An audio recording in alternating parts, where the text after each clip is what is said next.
Saya Aprilia Tampubolon, nomor absen 5 dari kelompok 5 akan membahas tentang latar belakang Perang Aceh. Di sini kita dapat melihat ilustrasi Perang Aceh.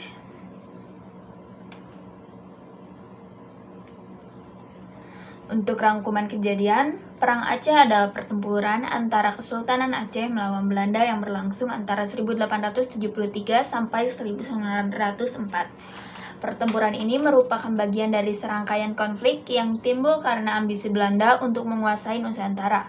Di antara perlawanan yang besar yang terjadi di Indonesia sepanjang abad ke-19, Perang Aceh termasuk paling berat dan terlama bagi Belanda. Meski Kesultanan Aceh telah menyerah pada 1904 dan kekuatannya banyak berkurang, perlawanan rakyat terus berlanjut hingga 1914.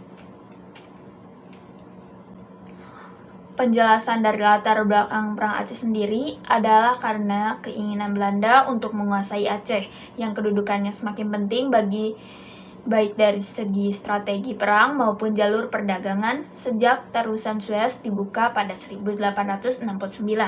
Pada 17 Maret 1824, Inggris dan Belanda menyepakati tentang pembagian wilayah jajahan di Indonesia dan semenanjung Malaya yang dikenal dengan Traktat Sumatera. Salah satu sebab terjadinya Perang Aceh yaitu adanya politik ekspansi Belanda karena Traktat Sumatera yang isinya menyebutkan bahwa Inggris memberikan izin kepada Belanda untuk menguasai Sumatera. Dalam kesepakatan disebutkan bahwa Belanda tidak dapat mengganggu kemerdekaan Aceh. Akan tetapi pada praktiknya Belanda tetap berusaha melancarkan serangan terhadap daerah Aceh yang jauh dari ibu kota. Sultan Aceh pun semakin waspada dan bersiap untuk menghadapi segala kemungkinan yang terjadi. Kekhawatiran Aceh semakin meningkat saat Inggris dan Belanda menandatangani Traktat Sumatera pada 1871. Menurut perjanjian itu, Belanda diberikan kebebasan untuk mengadakan perluasan wilayah di seluruh Sumatera, termasuk Aceh yang selama ini tidak dapat diganggu kedaulatannya. Alhasil, Aceh mulai memperkuat diri dengan mengadakan hubungan dengan Turki, Italia, dan Amerika Serikat. Pemerintah Hindia Belanda yang tidak menginginkan adanya campur tangan negara asing pun menjadikan hubungan diplomatik tersebut sebagai alasan untuk menyerang Aceh. Sekian dari latar belakang Perang Aceh. Terima kasih atas perhatiannya. Saya Stefaniskia, nomor absen 33. Di sini saya akan menjelaskan tentang strategi Perang Aceh dari pihak Indonesia. Taktik perang gerilya Aceh ditiru oleh Van Heusen, di mana dibentuk pasukan yang dipimpin oleh Hans Christoffel dengan pasukan kolonel macan yang telah mampu dan menguasai pegunungan-pegunungan, hutan-hutan rimba area Aceh untuk mencari dan mengejar gerilyawan Aceh. Taktik berikut yang dilakukan Belanda adalah dengan cara penculikan anggota keluarga gerilyawan Aceh. Misalnya Christoffel menculik Permaisuri Sultan dan Tengku Putra. Van der Maten menawan putra Sultan Tuanku Ibrahim. Akibatnya Sultan menyerah pada tanggal 5 Januari 1902 ke Sigli dan berdamai. Van der Maten dengan diam-diam menyergap Tangsel kembali. Panglima Polim dapat meloloskan diri, tetapi sebagai gantinya ditangkap putra Panglima Polim, Cut Porade, saudara perempuannya, dan beberapa keluarga terdekatnya. Akibatnya Panglima Polim meletakkan senjata dan menyerah ke Loksemawe pada Desember 1903. Setelah Panglima Polim menyerah, banyak penghulu-penghulu rakyat yang menyerah mengikuti jejak Panglima Polim. Taktik selanjutnya pembersihan dengan cara membunuh rakyat Aceh yang dilakukan di bawah pimpinan Godfried Conrad Ernst van Dalen yang menggantikan Van Heusen, seperti pembunuhan di Kota Aceh pada tanggal 14 Juni 1904, di mana 2.922 orang dibunuhnya. Taktik terakhir menangkap Cut Nyadin, istri Teku Umar yang masih melakukan perlawanan secara gerilya, di mana akhirnya Cut Nyadin dapat ditangkap dan diasingkan ke Sumedang. Ada juga strategi perang Sabil dan semangat rakyat ternyata mampu mengalahkan pasukan Belanda, namun pada tahun 1904 Kesultanan tunduk pada politik adu domba Belanda. Meski Kesultanan dibubarkan, nyatanya perang melawan kolonialisme di Aceh masih berlanjut hingga kemerdekaan Indonesia tahun 1945. Strategi Snoek Voortgeronsje. Untuk mengalahkan pertahanan Aceh, Snoek Voortgeronsje menyamar selama 2 tahun guna melakukan kajian tentang seluk-beluk kehidupan dan semangat juang orang-orang Aceh.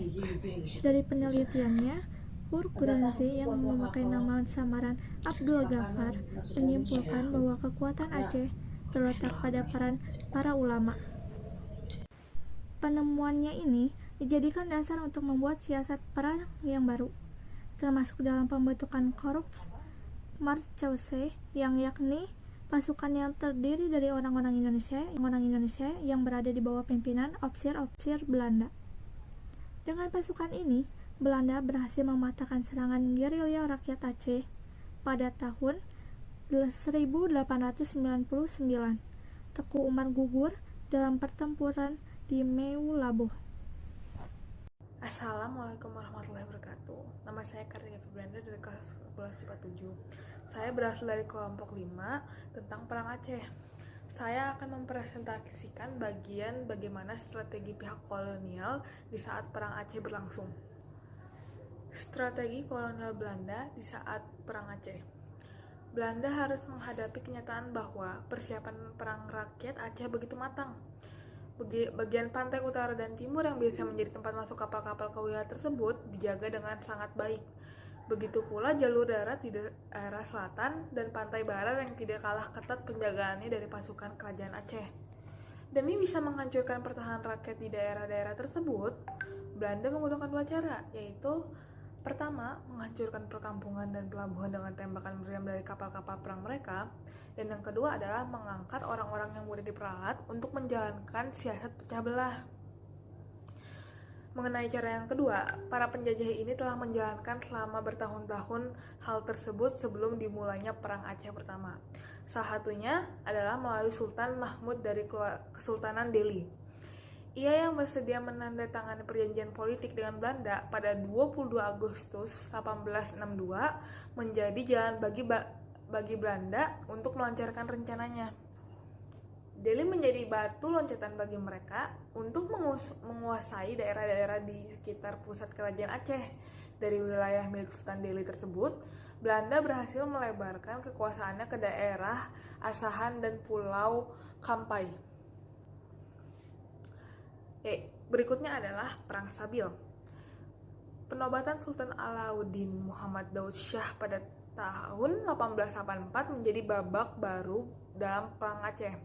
Pasalnya, pada penobatan ini para pemimpin Perang Aceh seperti Tuanku Hashim, Panglima Polim, Tengku Cik Ditiro memproklamasikan Perang Sabil, yakni perang suci untuk membela agama dan tanah air untuk melawan kezaliman di bumi. Dengan digelorakannya Perang Sabil, perlawanan rakyat Aceh semakin meluas. Di bagian barat misalnya, tampil Teku Umar dan istrinya Cut Nyatin yang gigih melawan Belanda. Belanda yang mulai kewalahan dengan perang gerilya pun menyiasatkan dengan menerapkan strategi yang dikenal dengan konsentrasi sel. Strategi konsentrasi sel dilakukan dengan memusatkan pasukan supaya bisa lebih terkumpul. Ketika cara ini dirasa belum efektif, akhirnya Belanda kembali mencoba strategi baru, yaitu dengan mendatangkan Snoek Voortgeronsje untuk melajari sistem kemasyarakatan penduduk Aceh. Strategi Snoek Voortgeronsje. Untuk mengalahkan pertahanan Aceh, Snoek Voortgeronsje menyamar selama 2 tahun guna melakukan kajian tentang seluk-beluk kehidupan dan semangat juang orang-orang Aceh. Dari penelitiannya, Voortgeronsje yang memakai nama samaran Abdul Ghaffar menyimpulkan bahwa kekuatan Aceh terletak pada peran ulama. Penemuan ini dijadikan dasar untuk membuat siasat perang yang baru, termasuk dalam pembentukan Korps Marechaussee, yakni pasukan yang terdiri orang-orang Indonesia yang berada di bawah pimpinan ofisir-ofisir Belanda. Dengan pasukan ini, Belanda berhasil mematahkan serangan gerilya rakyat Aceh pada tahun 1899. Teku Umar gugur dalam pertempuran di Mulaboh. Perkenalkan, nama saya Nisrina Meviana Putri dari kelas 11 IPA 7, nomor absen 23. Proses Perang Aceh. Perang Aceh adalah perang Kesultanan Aceh melawan Belanda yang dimulai pada tahun 1873 hingga 1904. Pada tanggal 26 Maret 1873, Belanda menyatakan perang kepada Aceh dan mulai melepaskan tembakan meriam ke daratan Aceh dari kapal Citadel van Antwerpen. Perang Aceh terjadi sebanyak 4 kali. Perang Aceh pertama. Perang Aceh pertama yaitu pada tahun 1873 sampai 1874. Dipimpin oleh Panglima Polin dan Sultan Mahmud Shah melawan Belanda yang dipimpin oleh J.H.R. Kohler yang diawali pada tanggal 26 Maret 1873 ketika geladak kapal komando Citadel van Antwerpen secara resmi menyatakan perang kepada Kesultanan Aceh. Pada saat itu, Belanda tidak langsung melakukan penyerangan karena masih menghimpun pasukan. Melihat demikian, pihak Aceh pun melakukan mobilisasi umum guna menghadapi perang yang sudah diambang pintu. Akhirnya, pada 6 April 1873, pasukan Belanda yang dipimpin oleh Jenderal J.H.R. Kohler berlabuh di pantai Ceremen, Aceh Barat. Kohler dengan 3.000 pasukannya dapat dipatahkan, di mana Kohler sendiri tewas pada tanggal 14 April 1873. Dan pasukan Belanda yang tersisa terpaksa ditarik mundur ke pantai. Setelah gagal dalam serangan pertama, Belanda kemudian berusaha melipat gandakan kekuatannya. Perang Aceh adalah ekspedisi Belanda terhadap Aceh pada tahun 1873 yang bertujuan mengakhiri Perjanjian London 1871 yang menindaklanjuti traktat dari tahun 1859. Komisi Pemerintah Frederick Nicholas N. yang mengatur Aceh mencoba untuk mengadakan perundingan dengan Sultan Aceh, namun ia tak mendapatkan apa yang diharapkan. Belanda kemudian memerintahkan ekspedisi pertama ke Aceh di bawah pimpinan Kolonel Eldert Christian van Dalen.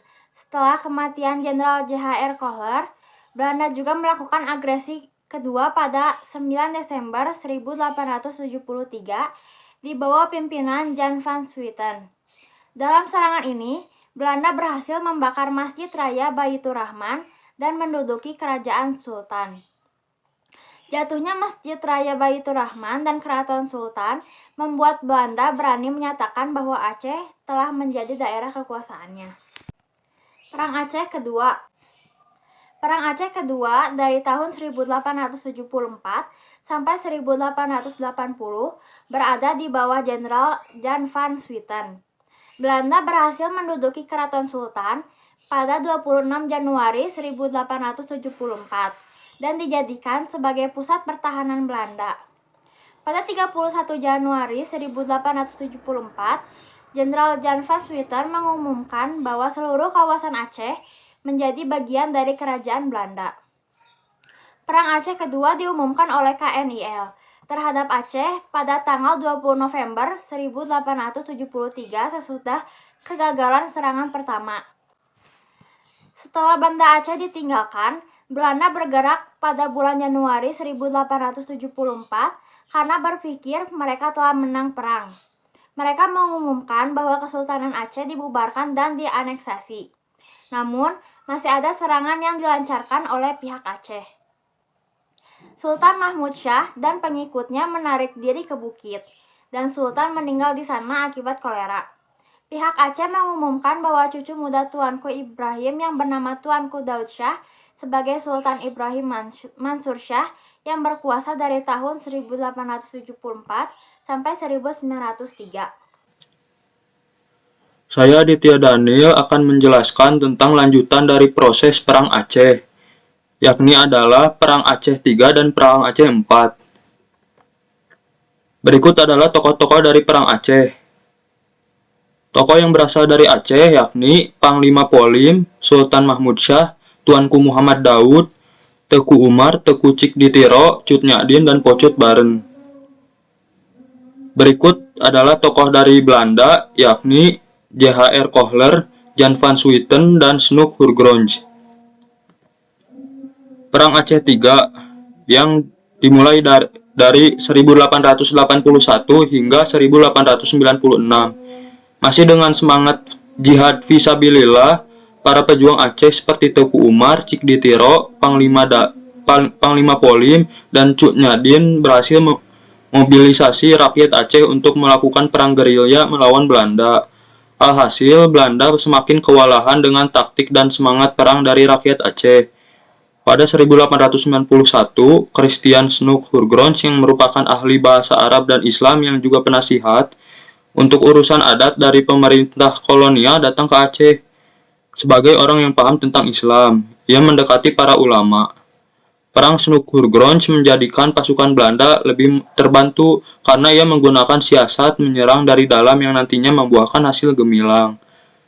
Bertepatan dengan kedatangan Snoek Hurgronje, rakyat Aceh sedang merasakan duka yang mendalam karena kematian Teku Cikditiro. Salah satu pemimpin Aceh lainnya, Teku Umar, dikabarkan menyerah kepada Belanda. Namun itu ternyata hanya taktik semata untuk memperlemah kekuatan lawan. Perang Aceh IV, periode 1896 hingga 1910.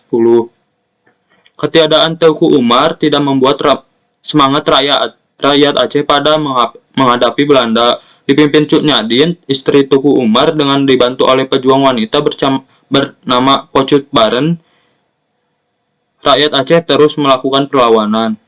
Hingga akhirnya Teku Umar yang kembali bergabung dengan pasukan Aceh. Sayangnya pada 11 Februari 1899, Teku Umar gugur di Melaboh.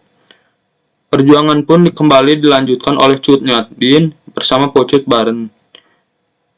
Ibrahim Alfian dalam Perang di Jalan Allah, Perang Aceh 1873 hingga tahun 1912, mengungkapkan kondisi rakyat Aceh mulai melemah karena kematian dari beberapa pemimpinnya.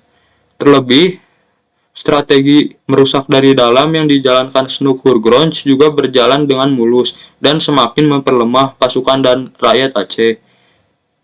Dan pada tahun 1905, Cut Nyadin berhasil ditangkap dan kemudian wafat pada tahun 1910.